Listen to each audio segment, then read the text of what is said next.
Hi, I'm Steven Feuerstein, and I write practically perfect PLSQL.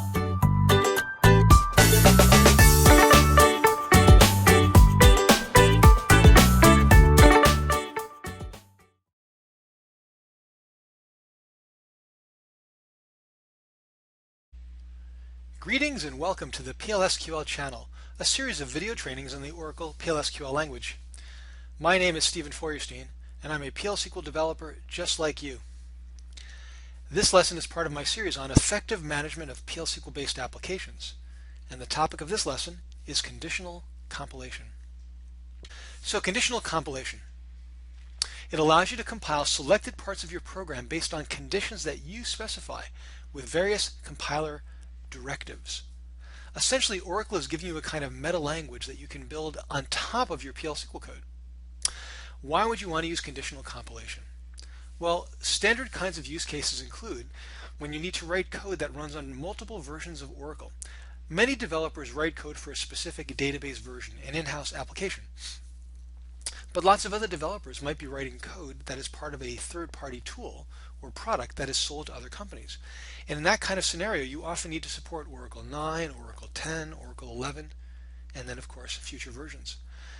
And what that often means is that we have to do lowest common denominator programming. I'd love to use that new 11G feature, but I can't because my application has to run on 9i. And I could write separate versions of the program and have to maintain them all in parallel, but that's terrible.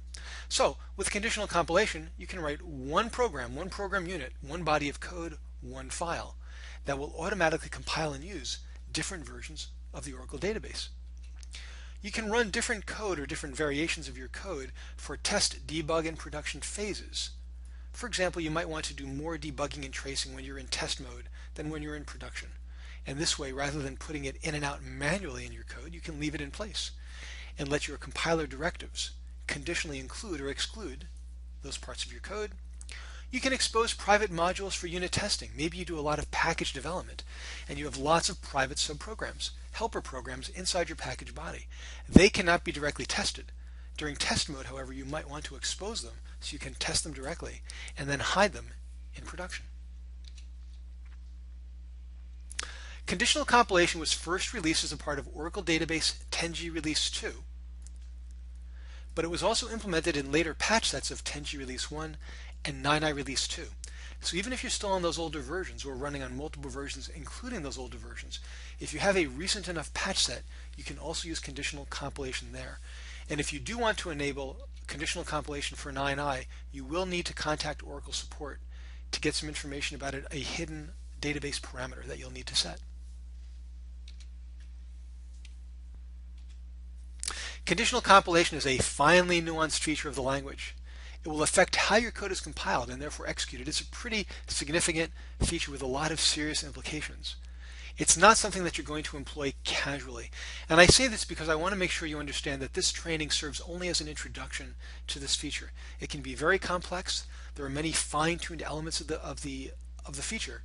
And I'm going to make sure you understand the basics and can put together some simple uses of conditional compilation. But before you start to employ this in any significant way in your production applications, you will need to make sure that you check the Oracle documentation and also check out a detailed white paper on this topic on Oracle Technology Network. This is the URL. You're probably not going to retype that if you can help it. Simply go to OTN and do a search for Conditional Compilation White Paper, and you'll find a paper written by Bryn Llewellyn, currently the PL/SQL Product Manager of Oracle PLSQL.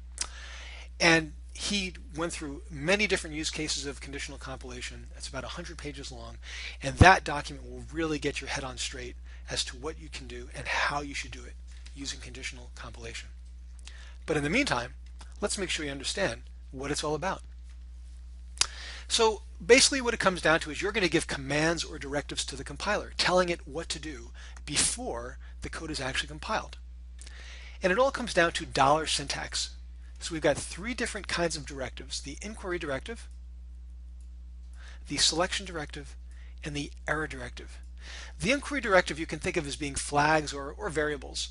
You use two dollar signs together, and then the identifier, the flag that you want the value checked for, and you can set the values of the flags, and inside the inquiry directive, inside the selection directive, you can check the contents of your inquiry directives and basically determine whether or not a certain action should be taken, a certain piece of code should be included or excluded. The selection directive is basically conditional logic. If this is true, then do that, else do the other, and also else ifs. And then the error directive basically allows you to define a condition under which you will force a compilation error. So you can use $error to enforce certain quality control aspects of your code. And the example I'm going to show you is make sure that your code is being compiled with the highest level possible of optimization. And if not, don't let the program compile at all. So again, look for those $ symbols in the PL/SQL code. That will be an indication that you're using conditional compilation. And what I'm going to do now is step through a series of examples of conditional compilation to drive home the point of how to use these various features. So what I'm going to do is set up conditional compilation of debugging and tracing features in my code with special conditional compilation flags. I'll define my own flags, give them values, and then use them in my code. Note, when you set your own conditional compilation flags, only integers and Boolean values are allowed. No strings, no dates. It's a relatively simple kind of situation. So I'm going to use my alter session command to set the PL/SQL CC flags, the conditional compilation flags, and on the fly I can just define them by name and give them values. So my OE debug I'm going to turn on. Yes, I'm debugging in my order entry application, and I want to set my trace level to 10. And then inside my code I can use $if. So if the following expression is true, let's see, $OE debug, there's the match with the name. If that's true, and if my trace level is at least 5, then I want to include this tracing in my code. Otherwise, it's going to take it out. That's the basic idea. Now remember, this is compile time operations. In other words, this if statement does not execute at runtime. It's determined as your code is being compiled, and so the result is the code that's sitting in the database. You can't change your mind when the code is actually being run. You'd have to recompile it to get a different setting applied. So let's take a look at some examples along these lines. You can see there are a lot of files listed here, and in fact, if you look at the demo zip script, you'll find many different programs that start with, or files that start with CC. All of these, or almost every single one of these, are examples of conditional compilation. So there's lots to look at. I'm going to go through some of these, and then you can take your time to explore through all the rest of them. So let's take a look at debug trace. So again, alter session, set my flags. I'm going to set my OE debug flag to true, my trace level to 10. I'm going to assign a value of true to commit off. In my procedure, I use my conditional logic. Notice I have $if, $then, $end. There's no $end if, just $end, and $else, and $else if. So if my debug is turned on, my trace level is at least 5, include this message. Then if my commit is turned off, I'm going to put in a comment saying commit is disabled. Otherwise, I'm going to add the commit. So if you've got one of those situations where when you're testing your code, you don't want to do a commit because you want to be able to roll back your changes and very easily run your test again, this is one way that you could do that. So let's set the session. Let's compile the code. So my code is compiled. Now, if we take a look at this code inside my data dictionary views, in other words, inside my source code, I'm going to go to my schema browser, take a look at my procedure called, let's make sure I get it right, calculate totals. Here's calculate totals, and notice all the code is there, all my $ifs, my $then, my $else, and so on. So there's no way for me to look at this, look at the contents of my all source data dictionary view, and determine what's actually going to be running. Of course, that's really important to be able to figure out. So what Oracle does is provide a special package called DBMS preprocessor, and I can ask it to print the post-processed source. Wow, that's a lot of typing. So if I take this block of code and execute it, I see the following. So notice it included the put line program, and it said commit is disabled. So that worked properly. Now if I go back and change my settings, I'm going to set debug to false. and I'm going to recompile my program using the latest settings. Now let's take a look at what my code looks like. I'm going to run my call again to print the post-process source. Look at the output. And here's what I see. Here's my first run. Here's my second run. Notice, now instead of my dbms output.put line, I've got null. And also instead of commit disabled, I've got commit. Now there's one very important point to notice there. Notice that when I reset my PL/SQL/CC flags, I set my debug value to false, and I did not specify a value for trace level and commit off. I don't have to do this. And if I don't provide a value for that flag name, then that value is null. In other words, if I reference a flag like commit off or trace level that has not been defined, Oracle does not raise an exception. It simply says, okay, I'm just going to evaluate that flag reference to null. That's very important because you want to design your conditional logic so that when you're running in production, the chance of having a problem like, oh my gosh, we turned off commit in production, you want to have a situation like that to be the least likely thing to happen. In other words, you want to make sure that you don't have to call an alter session command in production to set your flags properly.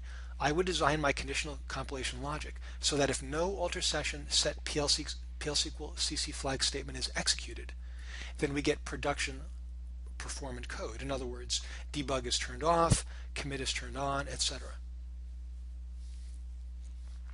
But that's a basic example of how you can use conditional logic, the $if, with my PL/SQL/CC flags to vary the level or depth of tracing to turn my commit processing on or off without having to actually physically put this code in and remove it.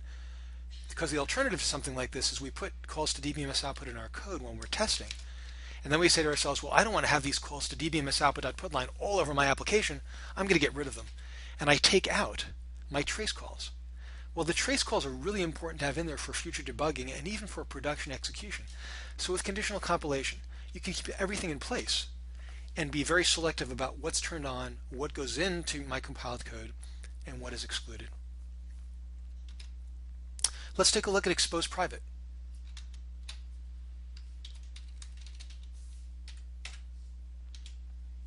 Here's a package called Sense of Humor.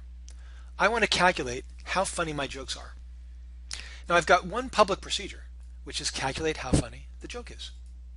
Inside my package body, I have several different private programs. Calculate the humor level of my joke, calculate the maturity level of my joke, and my calculate how funny program calls these other two.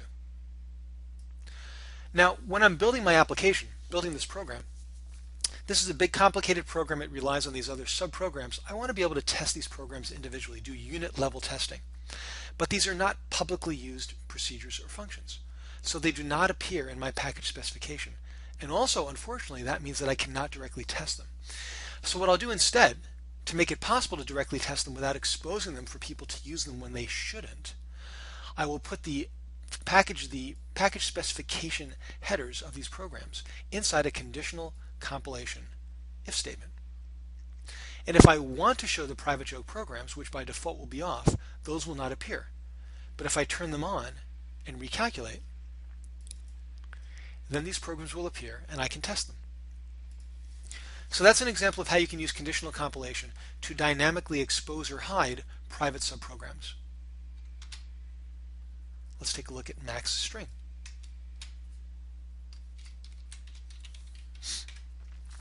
Suppose I don't want to hardcode the maximum size of a PL/SQL variable in my code.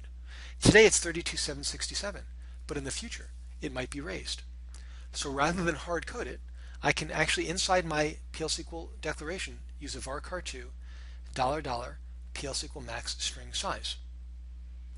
Now what you can't do, I'm sure you're aware of this, you can't do this. Max size is an integer. I can only type.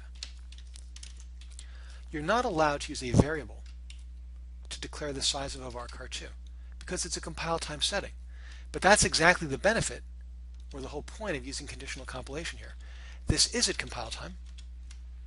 So at compilation time, this value will be set to 32,767. and therefore the code will compile with the correct current max size. And then if my program, or when I upgrade to Oracle 12 or 13 or whatever it might be, if Oracle decides to specify a new maximum size, then I can simply provide 32, I can change 32,767 to whatever it is.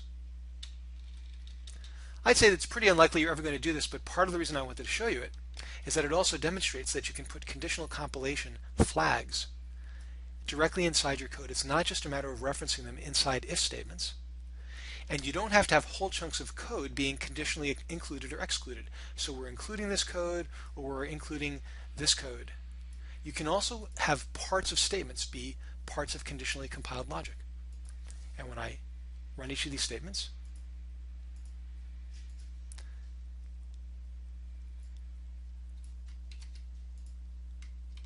and display my code, there's the string value. And PL/SQL compile time settings. So far what I've shown you is the ability to define your own CC flags. So define a name, give it a value, use it in your code.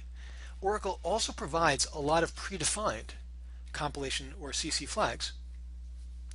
Basically, every column in a package called PL/SQL compile time settings, PL/SQL object settings, I think it is. Did I get it right? Yes.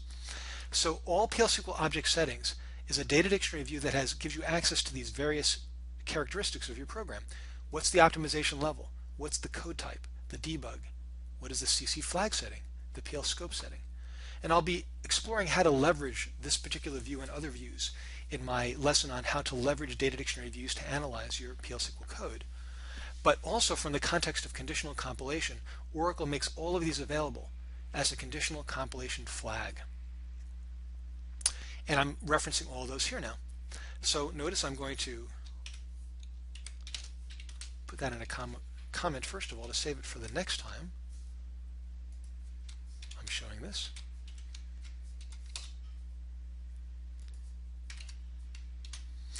So what I'm going to do is reference each one of these PL/SQL flags with a $$ in front of them. I do not have to define them in advance. So let's run all of these statements. And notice I'm turning on warnings, turning on PL scope settings, setting a bunch of PL/SQL flags, and compiling my program. So I run each of those statements, and then I can take a look at my parameter values.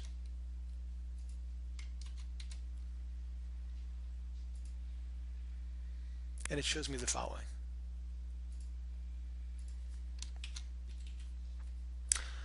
Now, I don't have anything set for name and type. I'm not sure why the $$ name and $$ type are not coming back with anything. It seems like the values should be available to me, so I'm not sure what's going on with that. These are both coming up as null. But the other ones you can see the values for. So my optimization level is 2, my code type is interpreted, warnings are enabled, my CC flags, true, 10, true. So these are examples of settings that are available to you without having to define them yourself. And as I'd mentioned, you have access to the post-process code. It's critical to be able to see and verify what the actual code is that's going to be executing in your environment. So that's what the DBMS preprocessor package is for.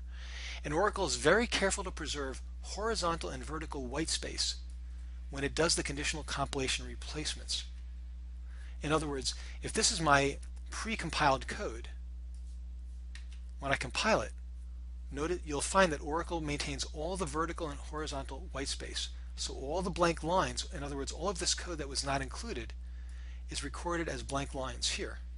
And it'll even record horizontal space. If we go back to the max string example and run that post-process again, what you'll see is, see all this white space here?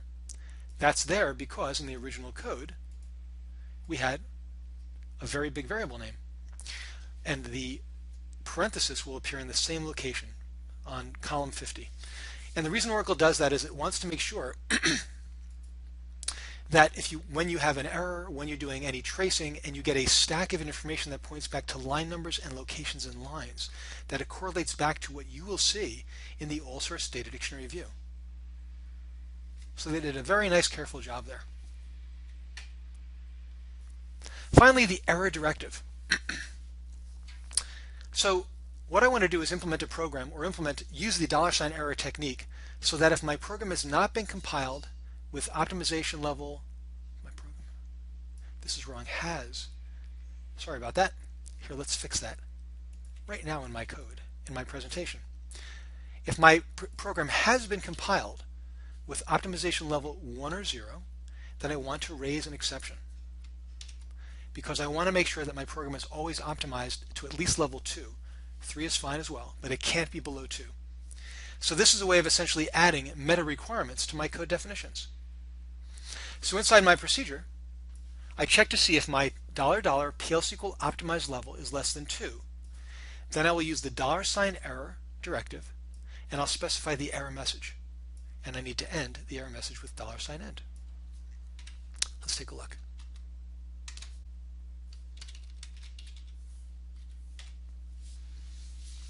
So what I'm going to do is set my session level, my optimization level to 1 in my session.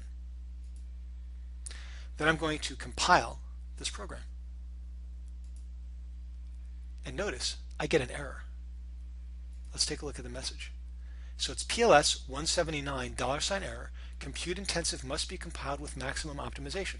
So all it's doing here is simply taking the error message that I provided and showing you it as the Oracle error message. And now I cannot use this program unless my optimization level is set to 2. So if I run it again, if I reset my optimization level to 2, compile this program, now I get 0 errors. Ooh, I get 1 warning. Let's see. And the warning is that I omitted the auth ID clause. This is an example of the compile time warning subsystem. I still have warnings enabled, so it's giving me some additional feedback on the quality of my code. And they're saying, Steven, you should make sure that you've got an auth ID clause set here. Let's add it in. Let's be good programmers. I'll add it in. I'll try it again. Compile my code, and now I get a clean compilation. 0 errors, 0 warnings, because my optimization level has been set properly. So the $error syntax, or directive, combined with the $flags from the PL/SQL object settings table and from other aspects of your coding environment, allows you to actually put some rules into your code, and they're meta rules. Your code will not even compile. You can't use this program unless it satisfies the specified requirements. Now, there are other ways to do this sort of thing. For example, in this version of my compute intensive procedure, I'm going to select out my optimization level from my all PL/SQL object settings for this program name, and if it's less than 2, I'm going to raise a program error. This will give me a runtime error that also stops the program from being used unless it's compiled at the correct level of optimization. But I think this is a scenario where you definitely want to have a compile time error, not a runtime error. Users should never see this sort of thing. In fact, another thing you could do is do a search through your all PL/SQL object settings and make sure that none of your programs in production are optimized at a level less than 2. But that's a separate kind of analysis check. I would not put code like this into my runtime environment. I would insist that it happen at the compile time. And that's what conditional compilation can do for you. Let's talk about the scenario where I want to write a program, or I need to run my application on multiple versions of Oracle, and I want to take the most advantage of every single version we support. To do that, I take advantage of a new package called DBMS dbversion. So every version of Oracle that supports conditional compilation now has this new package, and it's a package that consists of nothing but constants, Boolean constants, and integer constants that show absolute and relative version information. So I can now do things like this. If the DBMS DB version less than or equal to 10.1, in other words, if it's less than or equal to Oracle 10.1, then I need to use this code. Else, if I'm on 10.2 and higher, I can use that code. Let's take a look at an actual example. In code.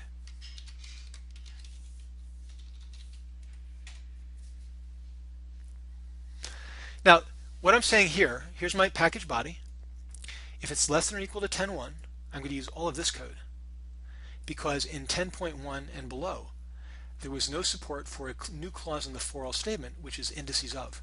Without indices of, my for all statement had to go from first to last or one to count, and every element between first and last had to be defined. If there were gaps, it would raise an exception.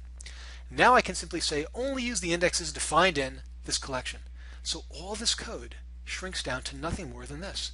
Not only is it better performing, but it's much easier to maintain. And instead of having multiple versions of the same file and supporting different, having to do parallel development in different places, I can put it all into a single file, and I can easily see which branch of code will be used for which version of the database. And of course, over time, when we're done with 10.1, when we only support 10.2 and higher, then I can simply find all the references to less than or equal to 10.1, get rid of them, and I've upgraded my code to use just the new version. So DBMS DB version is a great way to give you this level of flexibility. Let's take a look at the package. So this is a package that consists only of a package spec, no body whatsoever. And it always has two integer constants called version and release. So this is version 11, release 2, making it really easy now to get the current version of the database that you're running. It used to be a matter of querying information from a data dictionary view, and it could be a lot trickier to sort it all out. Now it's really easy. And then we have the relative version information. Am I less than or equal to 11? Absolutely. This is 11.2. Is it less than or equal to 11.1? No. Less than or equal to 10.2, 10.1, etc., etc. All false. So every time Oracle comes out with a new version, a new release, then Oracle will change these values and add some additional less than or equal to flags. And then I can use these in my code.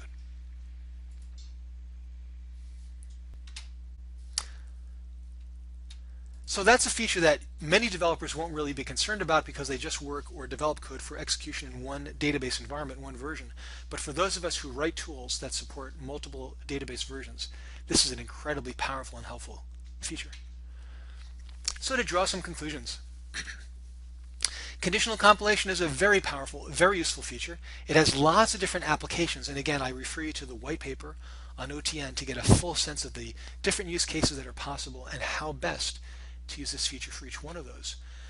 Because while it's not terribly difficult to learn how to use the syntax, you do have to be very careful about how you implement this feature and how you work with and maintain code that contains the $sign syntax. I think that's one of the biggest problems with this feature is that it does make your code a bit clumsier to look at and work with and maintain.